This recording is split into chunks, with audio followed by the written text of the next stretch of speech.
Napakasakit isipin na lumisan ka sa mundong ito. Kay aga, mahal ko. Marami pa tayong nais gawin, mga planong gawin, pero lahat ng iyon ay hindi na natin magagawa. Pero alam ko, plano ito ng Diyos at parte ito ng plano ng Diyos. Naalala ko dati nung nagkakilala tayo. Minsan tayong nagkabungguan sa daan. Pinulot mo pa nga ang aking libro. At di ko inaakala na doon pala tayo magsisimula. Ilang taon din tayong nagsama, naging magjowa, at lahat ng iyon ay napakasaya. Binigyan mo ako ng 10 taon na tayo ay magkasama. Kaya ang hirap tanggapin na. Bigla ka na lang lumisan. Pero ako pa rin ay nagpapasalamat dahil ngayon makakapagpahinga ka na. Alam ko, masaya ka na, pero nandyan ka sa piling ng Diyos. Napakaswerte ko dahil meron ako ikaw. Ikaw yung laging andyan. Hindi mo ako kailanman hinihingi. At ako'y nagpapasalamat dahil sa loob ng 10 taon, pinaramdam mo sa akin ang pagmamahal ni kailanman ay hindi ko mararamdaman sa iba. Kahit ika'y lumisan na, mananatili ka pa rin sa aking puso. Mahal na mahal kita at kailanman hindi yun magbabago. Sana ay bantayan mo kami at palagi mo akong samahan hanggang sa muling pagkikita natin, aking mahal. Ito yung pare ko na madalas kami nagkasundo, minsan nag-aaway kasi paglasing na hindi talaga mapigilan na kung ano-ano lang ang sinasabi. Sapagkat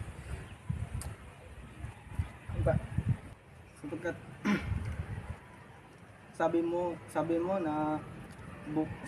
na bukas ay mag-inom naman tayo, pero ngayon wala ka na. Nalala ko noon na tayo ay kapag lasing na, kahit saan lang tayo nagpunta, kahit kahit na lasing, nandun para tayo lagi sa tindahan para bumili ulit ng alak para sapagkat umuwi na tayo sa ating bahay ay ikaw ay natutulog na, sapagkat ako ay nandun pala nandun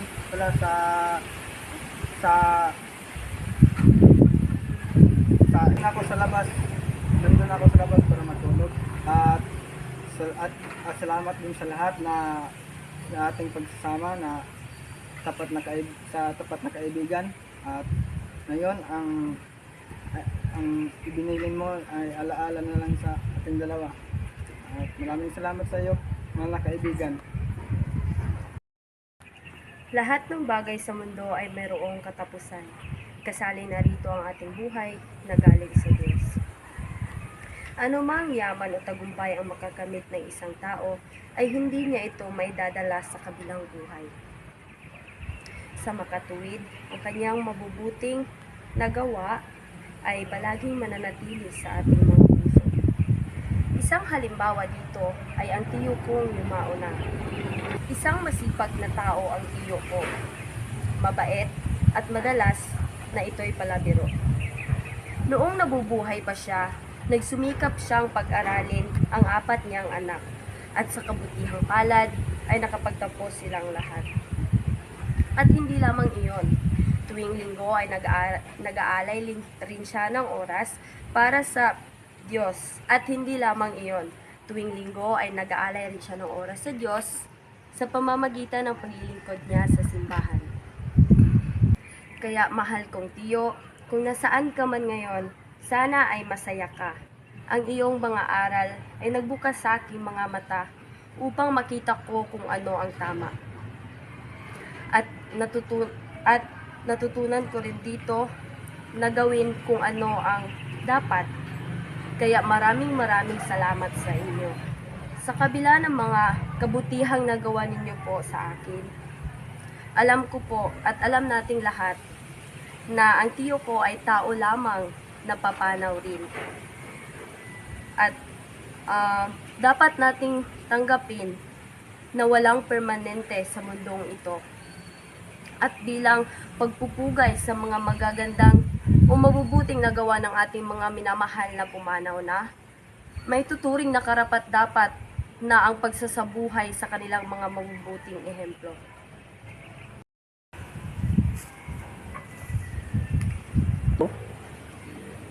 Alam natin na ang buhay natin ay hiram lang sa Diyos.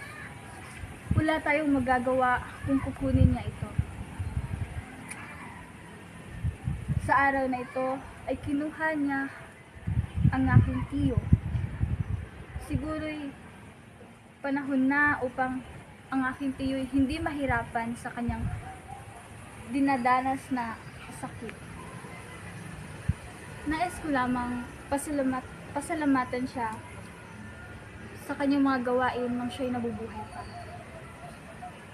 Ang aking tiyo ay tapat, mapagmahal, at maaasahan mo sa lahat ng problema. Nung kami ay kinupos, siya ay laging nariyan. Tinutulungan kami sa kailangan niya. Tiyo, nasaan ka man ngayon, sana'y nasa mabuting kaligayan ka at alam namin na dyan sa itaas ay masaya ka. Tiyo, dyan sa iyong kinalalagyan ngayon, sana'y masaya ka dahil wala nang sakit na mararamdaman kailanman. Salamat, Tiyo, sa iyong mga iniwang aral dito sa lupa nung ikaw ay nabubuhay pa. Isa ako sa mga pamangkin ni Tiyo. Si Tiyo David. Si Tiyo David ay isang mabait na asawa, kapatid, at tiyo. Isang araw ay nagkaroon ako ng problema sa bahay namin. Naalala ko yung babas ako ng bahay. Maraming emosyon ang aking dala-dala nun. Pero dumating si Tiyo. Sinabi niya, saan raw ako pupunta? Hindi ko siya sinagot. Pero alam niya na nasasaktan ako sa araw na yun. May problema. At sinabi lang niya sa akin ay samahan ko raw siya dahil gusto niyang kumain ng barbecue. Alam ni Tiyo na paborito ko yung barbecue. Isa sa mga comfort food ko. Kaya alam niya kung may problema ako or nasasaktan. Sinamahan ko si Tiyo. Nung araw na yun, nagkaroon kami ng problema ng aking itay. Sinabi lamang ni Tiyo sa akin, ay huwag akong magtanim ng galit at palaging maging mabuti. Maraming aral ang binigay o ibinilin sa akin ni Tiyo na dadalhin ko hanggang sa aking pagtanda. Malaki ang pasasalamat ko kay Tiyo. Kay aga nung kinuha siya sa atin.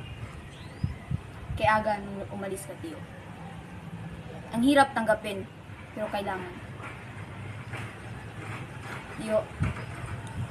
Tiyo, kung asan ka naman ngayon, alam kong nasa mabuting kamay ka. Mabuting kamay ng Diyos. Babaunin ko ang lahat ng aral, mga sandali na kasama ka namin. Mahal ka namin, Tiyo. Maraming salamat. Lahat ay dumalo kayo sa huling hantungan na kami. Alam ko, mayroong mga alaala, magagandang alaala na kasama ang aking mahal. Ang kanyang alaala ay patuloy at habang buhay nakauwi sa ating mahal. Sana ay huwag natin kalimutan ang kanyang mga ginawa kahit siya ay pumanaw. Maraming salamat sa inyo at sa mahal ko, ako na ang bahala dito. Magpahinga ka dyan at hanggang sa muli natin pag-ibig. Maraming salamat. And